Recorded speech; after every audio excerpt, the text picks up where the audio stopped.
Hello, everybody. My name is Henrik Bartnes, and it's a pleasure to be here. I work as an equity research analyst at ABG, and I'm from the Oslo office. And with me today, I have Martin and Nina, which are going to present Lumi Gruppen. The floor is yours. Thank you, Henrik, and good afternoon, everyone, and welcome to this session with Lumi Gruppen. But before we start, we would like to show you a short video to introduce you to Lumi.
So we plan to use the video to save some time, but we spent 4 minutes, so that was not that success to start with. I'm sorry for that, at least. But let's start. Today I'm pleased to be presenting alongside Nina Vesterby, who became CEO of Lumi in August 2024. And my name is Martin Pritz. I joined Lumi in September 21 and the CFO of the company. So Nina, I think we're soon ready to start, but just short on the agenda for today. We will present Lumi as an investment case. Then we will give you some insights on our business outlook and strategic priorities, and lastly, outline our financial ambitions going forward. So the floor is yours, Nina. Thank you.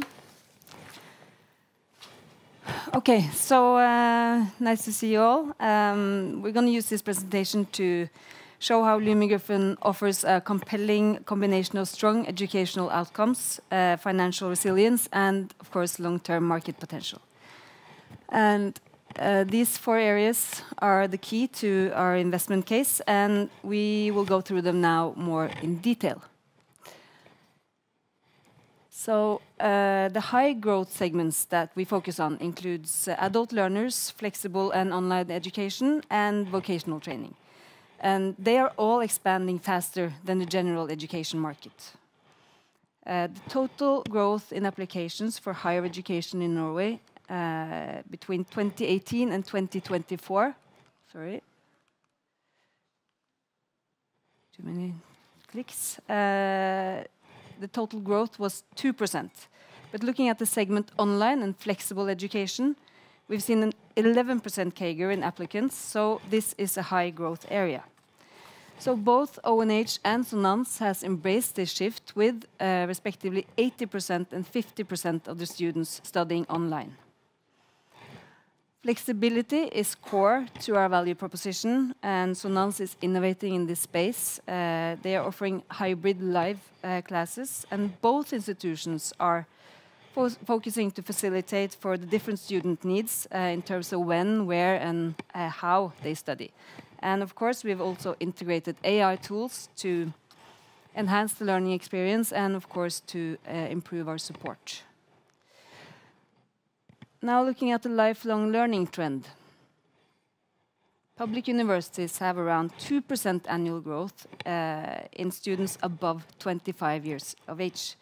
ONH has outpaced this and significantly outpaced it and has 18% growth. in this segment over the last 5 years. And today, around 60% of all of ONH's students and 30% of Sonanse's students are above the age of 25. So we are reaching adult learners and lifelong learners effectively. So in short, when we're looking at the high growth trends, we are not only well positioned in them, but we are actually leading them as of now. We are also supported by what we call strong long-term demand drivers, and that includes a persistent undersupply of public study places, a favorable political backdrop, and increasing interest in workforce-oriented education. Now, the Norwegian market for higher education is different from, for example, Sweden, because in Norway there are more people applying for public study places than the number of spots available. So there's a solid 2.2 times demand gap in that market, meaning there are 2.2 times more applicants into higher education and public study places than there are actually study spaces available. And this, of course, is one of the key drivers for growth for ONH, going forward and of course, looking back. And if you look at these numbers, and you look at 2011, the demand gap was 2.1, and after that, the number of applicants has grown by 38%, while the number of public study places has only grown by 29%. So the demand gap is actually getting wider. So as you can see, now it's 2.2. And there are several reasons for the demand gap to be growing. It's a growing population, more young people choose higher education. And as we've already talked about, there's the flexible trend of lifelong learning and online education. So I want to dig a bit deeper into our strategic positioning and talk more about the demand gap. But the average demand gap is let's see. Yeah, so the average demand gap is 2.2. But if you look at selected niches, it's higher. And for example, 2 of the niches that ONH is positioned in, psychology, where we are market leaders, and the big area of business, the demand gap is respectively 4.2 and 2.6.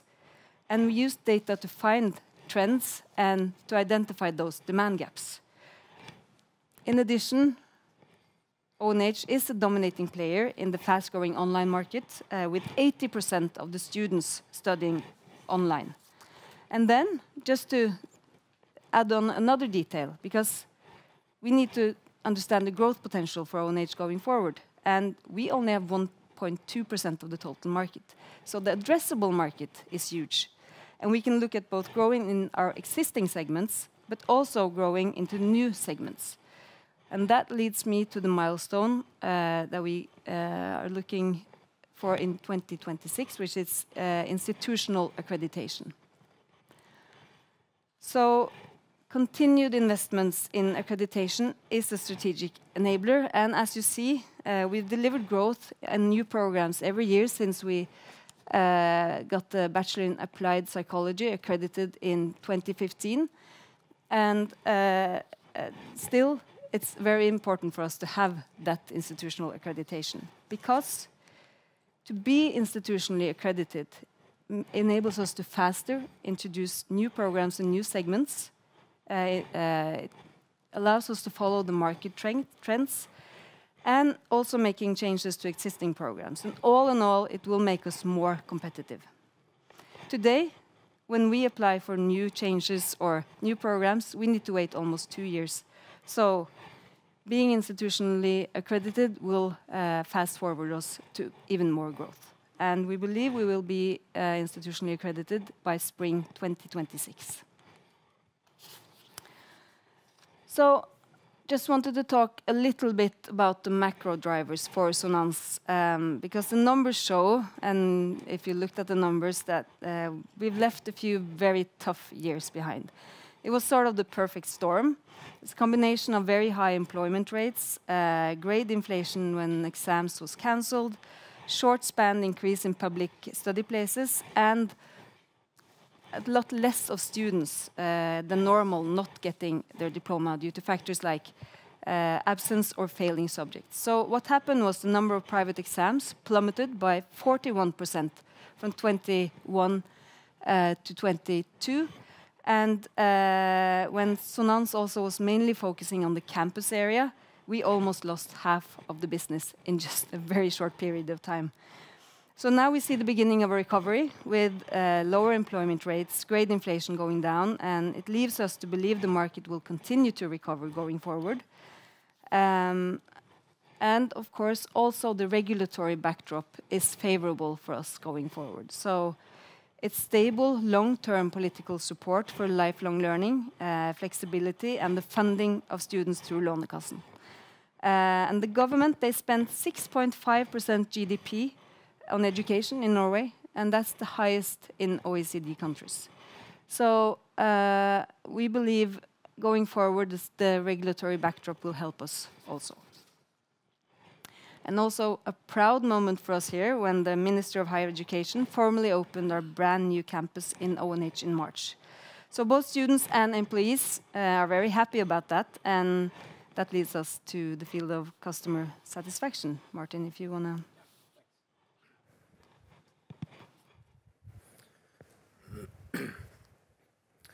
Okay, so let's move on. So, leading student satisfaction. I think as with any businesses, customer satisfaction is key. And for us, we use the term, of course, student satisfaction. And we believe we have a market-leading student experience supported by a leading online offering. And our student numbers reflect this as well, with 80% of the students at ONH being online and 50% at Sonans. We are also working to preserve and further strengthen the student satisfaction by remaining dedicated to innovation and also developing flexible student programs as well for the time being. Just a few facts in this context as well. For ONH, ONH has held the highest rating among universities and colleges for the 4 last years. In Norway, we have a survey called Studentbarometeret, which is a survey for all students giving feedback on their university or college, and has been ranked the #1 for the last 4 years. And we also see from internal surveys as well from ONH that they are doing quite well on items which is very important for us, which is digital resources and digital lecturing as well. We'll look a bit closer at Sonans. We see that there are clear evidence of grade improvements, improving grades from high school and joining Sonans and retaking exams to achieve better results. There are excellent student outcomes. More people get qualified for higher education. And of course, we see also high levels of satisfaction with our teachers and courses. Results for both ONH and Sonans, we are very happy to see. Okay, let's move on to the financials for Lumi as well. We believe Lumi offers a highly attractive financial profile. It's built on 3 key pillars. It's strong revenue visibility, strong profitability, and robust cash generation. And over the next few slides, we'll provide some illustrations to demonstrate this. But just to start with, just have a look at the performance over the past few years. Lumi has delivered strong revenue growth, profitability, and cash flow over many years. However, the COVID-19 pandemic led to a market setback for Sonans, and naturally, the group financial performance was impacted. But that said, COVID-19 also demonstrated a resilience of our business, and we maintained acceptable margins even in a very challenging environment. And as we like to say it, in 2024, we turned a corner and returning to growth in both revenue and margin for the business.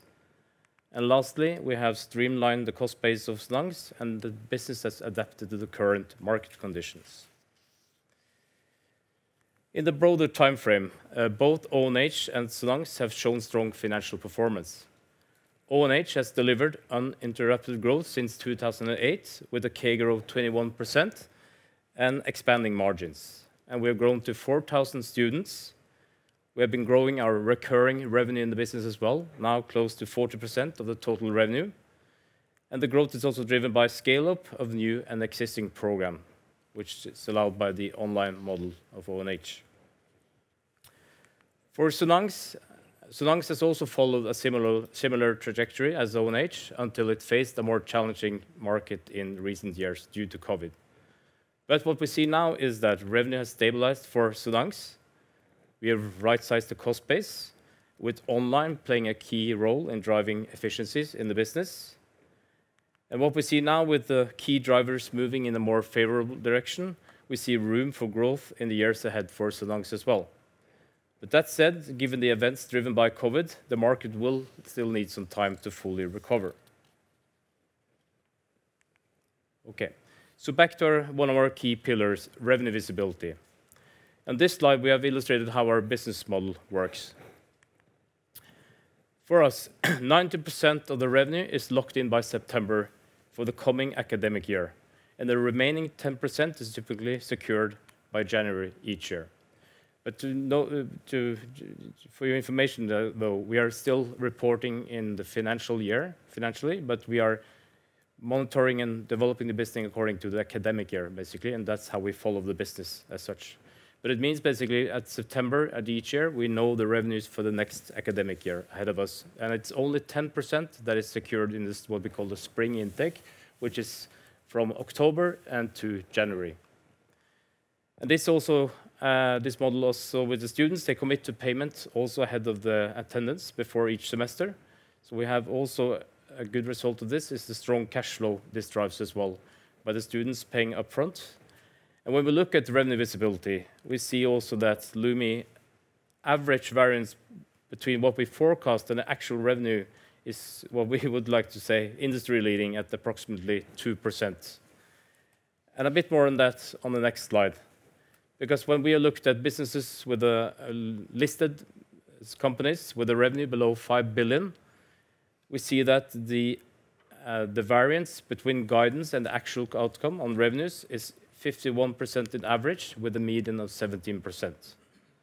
For Lumi, as I said, on the other hand, the variance is just 2% compared to what we are guiding on in our autumn intake updates versus what the final outcome of the academic year is.